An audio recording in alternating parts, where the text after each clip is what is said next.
आइए तो solution chapter को आगे बढ़ाते हुए हम लोग आज डिस्कस करने जा रहे हैं नॉर्मलिटी के ऊपर। सबसे पहले ये देखें कि नॉर्मलिटी के ऊपर हम लोग किन किन पॉइंट्स के ऊपर डिस्कशन करेंगे।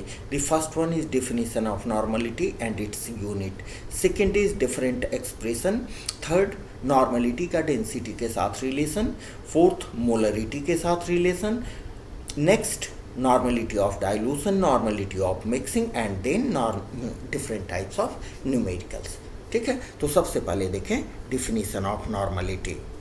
नॉर्मलिटी का डिफिनीशन क्या होता है, यहाँ देखें। Normality denoted by capital N is defined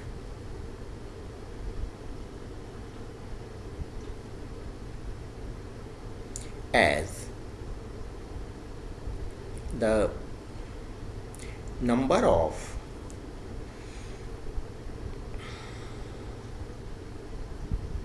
gram equivalents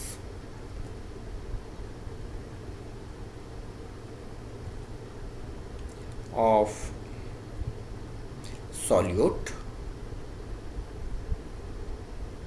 present in 1 liter of solution, present in 1 liter of solution। यहाँ पर देखें, यहाँ पर क्या है, नंबर ऑफ ग्राम इक्विवेलेंट्स, जबकि हम लोग मोलरिटी के केस में क्या देखते थे, number of moles, number of moles, जबकि नॉर्मलिटी के केस में क्या देख रहे हैं, number of gram equivalents. That is यहाँ मैथमेटिकली हम कैसे एक्सप्रेस कर सकते हैं, normality capital N is equal to number of gram equivalent of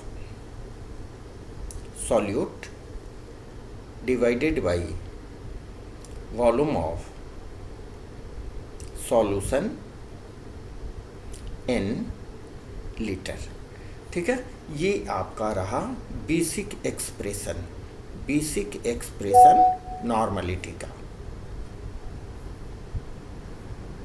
ठीक है, इसको आप इक्वेशन 1 कहो, समझे। अब इसके आधार पर इसका यूनिट आप निकाल लो। Unit of N is equal to gram equivalent divided by litre is equal to gram equivalent per litre. इसको ऐसे भी लिख सकते हैं, ग्राम इक्विवेलेंट लीटर इनवर्स। ठीक है, माने कहीं कोई कन्फ्यूजन नहीं हो, बायो के स्टूडेंट भी इसको बढ़िया से समझ सकें, इसलिए मैंने इतना किया।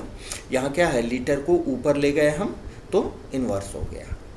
ठीक है, अब देखें नंबर ऑफ ग्राम इक्विवेलेंट्स क्या होता है। Number of gram equivalents is equal to होता है given mass by equivalent mass. Number of gram equivalents of solute is equal to given mass by equivalent mass. तो इसको हम यहाँ पुट कर दें, तब नॉर्मलिटी का क्या आएगा expression, normality N is equal to given mass of solute by equivalent mass. Equivalent mass किसका, सॉल्यूट का। ये हमने किसके बदले रखा, नंबर ऑफ ग्राम इक्विवेलेंट के बदले, into volume of solution, volume of solution in litre, in litre. ठीक है, ये फॉर्मूला यूज़ कर सकते हैं। अगर गिवन मास कैलकुलेट करना हो तो इस फॉर्मूला को यूज़ करके हम लोग कैलकुलेट कर सकते हैं। ठीक है, अब यहाँ जो प्रॉब्लम आ रहा है एक इक्विवेलेंट मास का। इक्विवेलेंट मास क्या होता है, तो इक्विवेलेंट मास होता है डिफरेंट सब्सटेंस के डिफरेंट इक्विवेलेंट मास होते हैं। जैसे एसिड का इक्विवेलेंट मास होता है, एसिड में जितने H+ आयंस डिसोसिएट होते हैं वही उनको मॉलिक्यूलर मास से डिवाइड कर देंगे तो इक्विवेलेंट मास निकलेगा। आइए थोड़ा एसिड बेस के इक्विवेलेंट मास का हम लोग शॉर्ट यहाँ इंट्रोडक्शन ले लें। Equivalent mass, equivalent mass, equivalent मास अगर एसिड का आप निकाल रहे हो एसिड, तो एसिड किसको बोलते हैं? जिनमें कितने H प्लस आयन रिप्लेस हो सकते हैं, सब्सटीट्यूट हो सकते हैं, डिसोसिएट हो सकते हैं। जैसे सपोज करें हमारे पास है H2SO4, H2SO4, तो यहाँ पर अगर कुछ नहीं दिया हुआ है, इसका मतलब आप ये समझो कि H2SO4 में ये डिसोसिएट करेगा तो 2H plus plus SO4 2 minus, ठीक है। तो जितना H प्लस डिसोसिएट करता है उसको बोलते हैं एसिड की बेसिसिटी, एसिड की बेसिसिटी, ठीक है। अगर बेस के केस में देखें तो बेस जितना OH माइनस आयन डिसोसिएट करता है, जितना OH माइनस आयन डिसोसिएट करता है उसको उस बेस के मॉलिक्यूलर मास से डिवाइड कर देंगे तो हमें इक्विवेलेंट मास मिल जाएगा। जैसे यहाँ देखें NaOH, NaOH, NaOH में डिसोसिएट क्या कर सकता है? OH minus ion, Na plus plus OH minus, ठीक है। तो इस केस में अगर इक्विवेलेंट मास हम कैलकुलेट करना चाहें H2SO4 का तो क्या हो जाएगा? इक्विवेलेंट मास ऑफ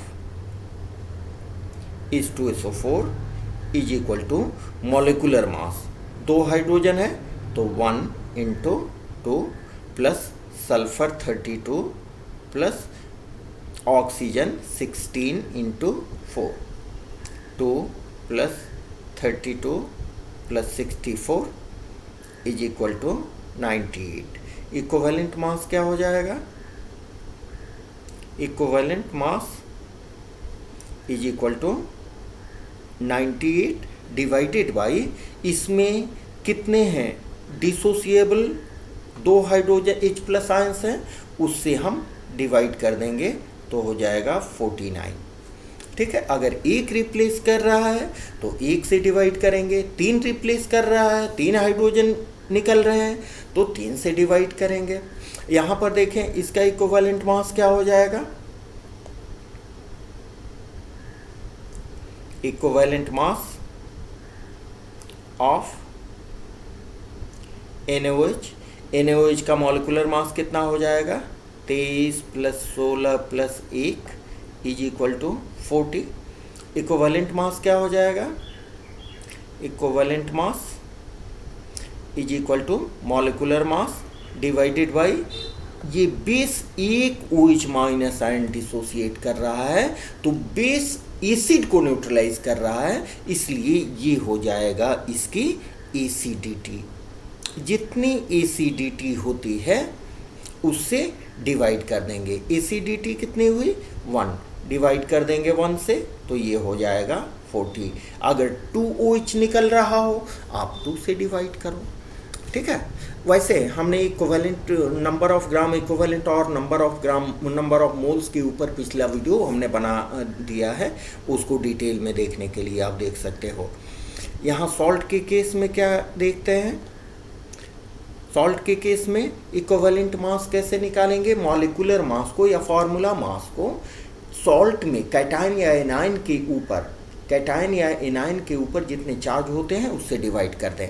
जैसे सपोज यहाँ देखें इसके ऊपर सपोज करें एक NaCl सॉल्ट ले लें -1 +1, तो इस पर number of charge on cation is equal to number of charge on anion is equal to क्या हो गया 1। यहाँ प्लस माइनस को कंसीडर नहीं करेंगे, नंबर को कंसीडर करते हैं। तो इसका इक्विवेलेंट मास कितना हो जाएगा NaCl का?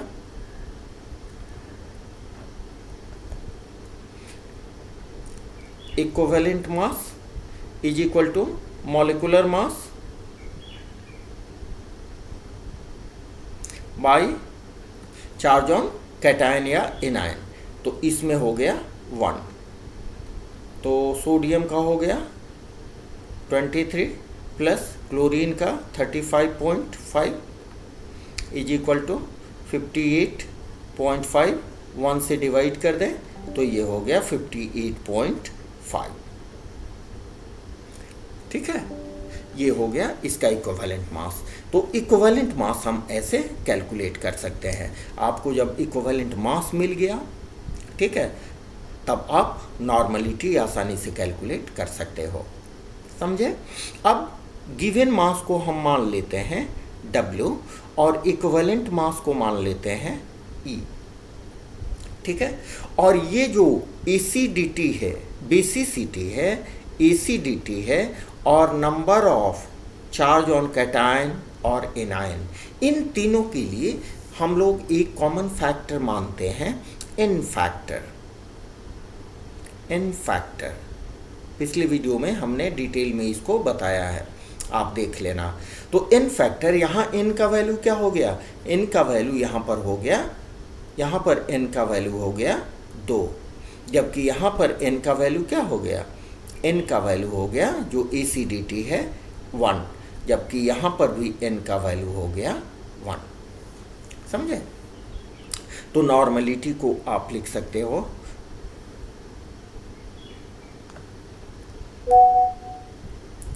Normality is equal to n is equal to given mass by equivalent mass गुने volume of solution, volume of solution in litre, volume of solution in litre. ठीक है, अब यहाँ पर एक चीज़ देखें कि ये given mass divided by volume of solution in litre, given mass by divided by volume of solution in litre, ये होता है आपको strength of solution in given mass gram में दिया गया रहता है, ग्राम में। तो ये हो गया ग्राम per litre.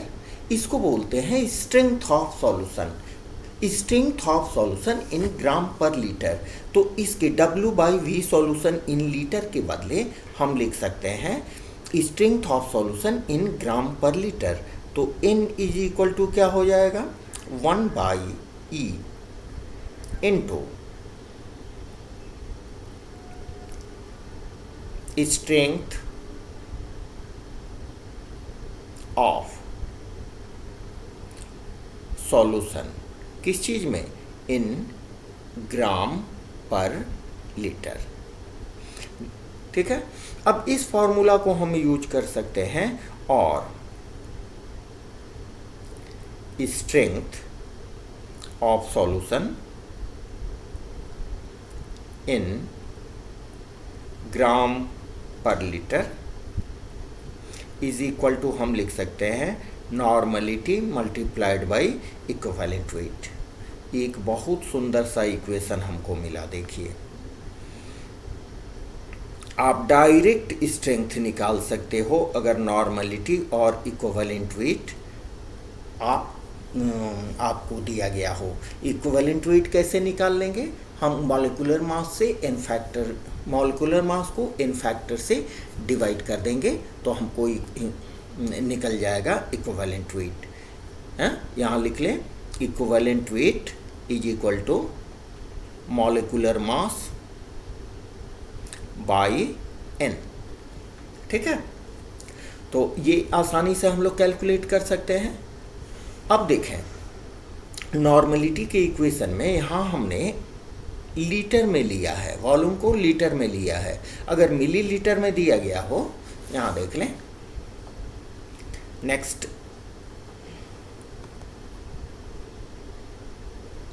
if volume of solution is given in milliliter, then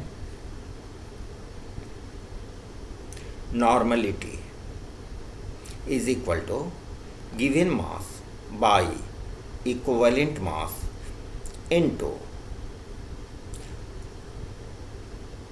volume in millilitre.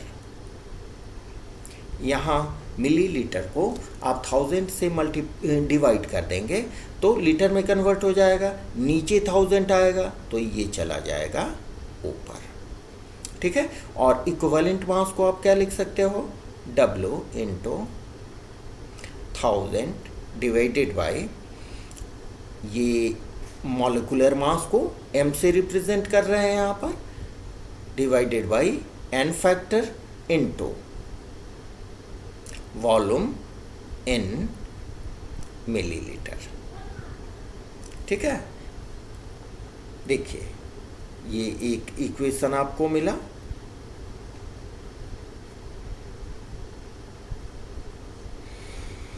समझे। यहाँ लीटर हो तो 1000 को मत मल्टीप्लाई करो, समझे। अब हम लोग क्या करें, इस पर देखें, एक छोटा सा न्यूमेरिकल दिया गया है, calculate the normality of 20 grams of NaOH present in 2.5 litre of solution. यहाँ पर V आपको दिया गया है, V सॉल्यूशन किस में, लीटर में, इन लीटर, और यहाँ पर NaOH दिया गया है तो NaOH का आप इक्विवेलेंट वेट निकाल लें, इक्विवेलेंट वेट पहले ही निकाल लो। NaOH का क्या हो जाएगा, 23 plus 16 plus 1 is equal to 40, तो इक्विवेलेंट वेट क्या हो जाएगा, मॉलिक्यूलर मास 40, और इसमें number of OH minus ions कितने हैं, 1, मीन्स इसकी एसिडिटी कितनी है, एसिडिटी इज इक्वल टू 1, तो 40/1 is equal to 40। Equivalent weight आपको निकल गया, तो नॉर्मलिटी डायरेक्ट आप निकाल दो, normality is equal to W by equivalent weight 40, litre में दिया गया है 2.5, और W का वैल्यू यहाँ दिया गया है 20, तो यहाँ रखते हैं 20/40 इंटू 2.5, तो 2 ना 4, 1/5 is equal to 0.2, that is answer. क्या किया, ये हमारा दिया गया है W, गिवन मास दिया गया है 20 ग्राम्स, NaOH का हमने इक्विवेलेंट वेट निकाल लिया, ठीक है। तो इसमें नॉर्मलिटी का फॉर्मूला क्या होता है, नॉर्मलिटी का फॉर्मूला होता है given mass by equivalent mass into volume दिया गया है लीटर में, volume of solution in litre. इस पर डायरेक्ट पुट कर दिए, हमारा आंसर आ गया, समझे। चलिए नेक्स्ट है strength of solution. Strength of solution का अभी हम यहाँ फॉर्मूला दिए थे। Strength of solution is equal to क्या होता है, हमारा स्ट्रेंथ ऑफ सॉल्यूशन का फॉर्मूला क्या होता है, देखिए यहाँ पर मोलरिटी दी गई है, मोलरिटी दी गई है तब स्ट्रेंथ ऑफ सॉल्यूशन, नॉर्मलिटी इसको यहाँ होना चाहिए, it should be N normality, तो strength of solution is equal to normality into equivalent weight. तो इसका इक्विवेलेंट वेट क्या हो जाएगा, इसका इक्विवेलेंट वेट क्या हो जाएगा, it is equivalent weight. Equivalent weight कितना हो जाएगा, molecular mass 1 plus 35.5 is equal to 36.5 by replaceable hydrogen है 1, n is equal to 1 means इसकी बेसिसिटी 1 है, तो 1 इज इक्वल टू 36.5, तो n हो गया 3.02 इंटू 36.5, जो भी आएगा दैट इज आंसर। ठीक है, नेक्स्ट देखें, find out the normality of solution containing 4.9 grams of H2SO4। H2SO4 यहाँ पर दिया गया है, तो इसका इक्विवेलेंट वेट क्या होगा? Equivalent weight is equal to molecular mass by basicity n। Molecular mass H2SO4 का 98 हमने निकाला है। ठीक है, 98 देख लो आप, 1 into 2 plus 32 plus 16 into 4, 34 plus 64, 34 plus 64 is equal to 98। और number of H plus ions कितने हैं? 2, तो n हो गया 2 is equal to 49। Equivalent weight निकाल लिए। ठीक है, आपको वॉल्यूम कितना दिया गया है? यहाँ ध्यान दें, वॉल्यूम इन ml, ml में वॉल्यूम दिया गया है। W मास ऑफ सॉल्यूट दिया गया है, मास ऑफ सॉल्यूट डायरेक्ट फॉर्मूला पर आपको पुट कर देना है। n इज इक्वल टू क्या हो जाएगा? W by equivalent mass into V n ml multiplied by 1000। W कितना दिया गया है? 4.9 इंटू 1000 डिवाइडेड बाई 49 इंटू 500। ठीक है, तो ये पॉइंट को हटाएं, 10 लिखें, ये कैंसिल, 2 बचे 10, 1/5, 0.2। ठीक है, समझ रहे हैं बात? चलिए, यहाँ परसेंट में दिया गया है, परसेंट में दिया गया है, तो जब परसेंटेज में दिया गया हो, जब परसेंटेज में दिया गया हो और डेंसिटी दी गई हो, ठीक है, तो वैसी स्थिति में नॉर्मलिटी का फॉर्मूला क्या हो जाता है? Normality is equal to x into 10 into D by equivalent weight. यहाँ पर x क्या है? परसेंटेज, परसेंटेज ऑफ सॉल्यूट, तो इस पर डायरेक्ट हम पुट कर दें। यहाँ x का वैल्यू कितना? ये हो गया आपको 20% x का वैल्यू, और d हो गया 1.02। इक्विवेलेंट वेट, मोलरिटी H2SO4, तो H2SO4 का इक्विवेलेंट वेट क्या हो जाएगा? 98/2 इज इक्वल टू 49, तो क्या हो जाएगा? 220 into 10 into 1.02 divided by equivalent wait 49। समझे? ये बिल्कुल क्लियर है। इसको आप सॉल्व करोगे तो आएगा 4.16। ठीक है, चलिए, relationship between molarity and normality. Molarity और नॉर्मलिटी, मोलरिटी क्या क्या होता है? Molarity is equal to number of moles of solute divided by volume of solution in litre. और नॉर्मलिटी का क्या होता है? मोलरिटी कैपिटल M से रिप्रेजेंट करते हैं। Normality is equal to number of gram equivalent, number of gram equivalent divided by volume of solution in litre.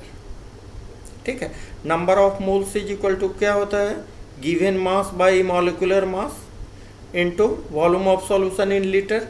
और यहाँ क्या हो जाएगा, number of gram equivalent is equal to given mass by equivalent mass, ठीक है, into volume of solution in litre.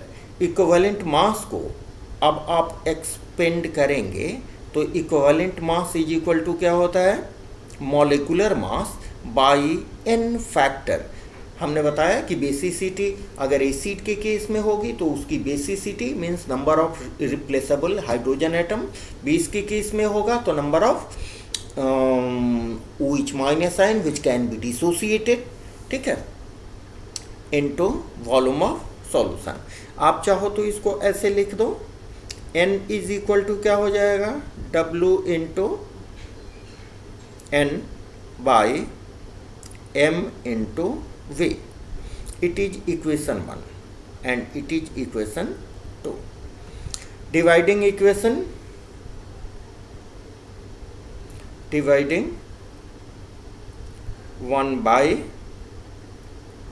2 क्या हो जाएगा, M by N is equal to W by M into V into ये ऊपर चला जाएगा M into V by W into N। M M cancel, W cancel, V cancel और molarity into N is equal to normality. ठीक है, इसका मतलब कि नॉर्मलिटी इज इक्वल टू, इसको लिख लें, normality is equal to molarity, normality is equal to molarity multiplied by N factor. ठीक है, ये देखिए आपको एक बहुत बढ़िया रिलेशन मिला नॉर्मलिटी का मोलरिटी के साथ। ठीक है, अब उस पर बेस्ड एक न्यूमेरिकल देखें। यहाँ मोलरिटी दी गई है और N फैक्टर, तो कैलकुलेट द नॉर्मलिटी ऑफ, ये हो गया आपको मोलरिटी M और N फैक्टर H2SO4 का N फैक्टर क्या होगा, H2SO4 डिसोसिएट करेगा, डिसोसिएट करके क्या देगा 2H प्लस SO4 2 माइनस नहीं, तो इसका N फैक्टर क्या हो जाएगा, N फैक्टर हो जाएगा 2। तो यहाँ पर नॉर्मलिटी क्या हो जाएगी, मोलरिटी 0.5, N फैक्टर हो जाएगा H2SO4 का 2 इज इक्वल टू 1। समझे, वेरी सिंपल बात समझ में आ रही है। चलिए, नॉर्मलिटी ऑफ डाइल्यूशन क्या होता है, सपोज करें कि यहाँ पर हमारा एक कंटेनर है, इस कंटेनर में जो सॉल्यूशन रखा गया है उसकी नॉर्मलिटी है N1 और इसका वॉल्यूम है V1। हमने क्या किया, ऊपर से सॉल्वेंट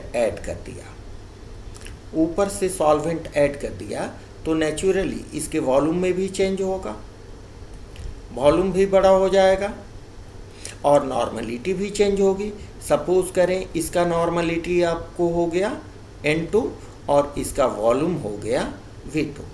तो नॉर्मलिटी ऑफ डाइल्यूशन का फॉर्मूला क्या हो जाएगा, सिंपल सा फॉर्मूला है, जैसे मोलरिटी के केस में हम लोग पढ़े थे, N1 V1 is equal to N2 V2।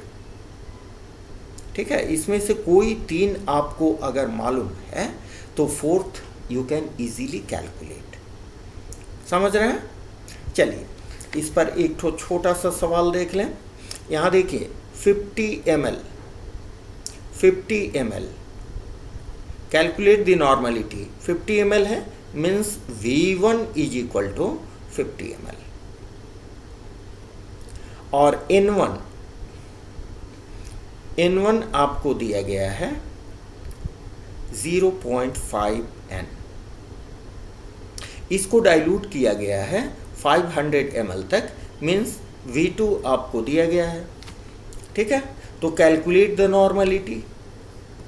इसका मतलब कि N1 V1 is equal to N2 V2। समझे? यहाँ पर V1 दिया गया है, N1 आपको मालूम है, V2 मालूम है, तो N2 निकाल लेंगे।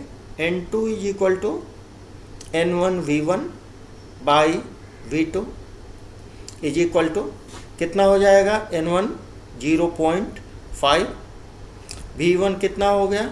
50, V2 कितना हो गया? 500। ये 10 से कर दें, ठीक है, ये हो जाएगा आपको 10, इसको हटा दें। 5/100 इज इक्वल टू 0.05। ठीक है, बस ये रहा सिंपल, माने साधारण लर्नर के लिए इतना जाने तो काफ़ी है। इसके सेकेंड स्टेप में और कुछ हम लोग न्यूमेरिकल पढ़ेंगे। ठीक है, तब तक आज इसको इतना रहने दिया जाए। नेक्स्ट वीडियो में हम लोग मिलते हैं। ओके, आप पढ़ते रहिए सिंसियर वे में। मिलते हैं। Wishing you for the best. Okay, thank you.